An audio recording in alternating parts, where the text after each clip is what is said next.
Hill. Billie Jean, what led investigators to this arrest?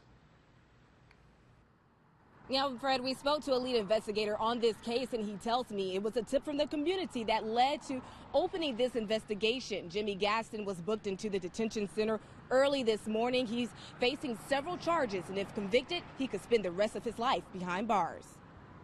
Jimmy Gaston, a longtime Rock Hill barber, is facing more than 40 years in prison after investigators say he was serving more than haircuts to his customers. Detectives say the 52-year-old was pushing drugs out of his shop and even made a sale to an undercover investigator. Overnight, York County drug agents raiding Gaston's barbershop, recovering more than 20 doses of the deadly drug fentanyl. It's a really super strong painkiller. Here in Rock Hill, officials tell us overdoses are increasing daily due to the use of the powerful opioid.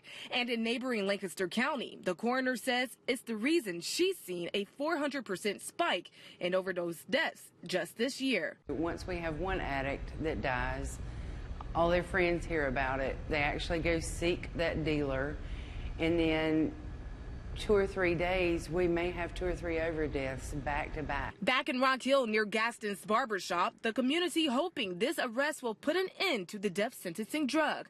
One dad who didn't want to show his face hopes Gaston's arrest is a lesson for other dealers. Straighten up, especially for the kids.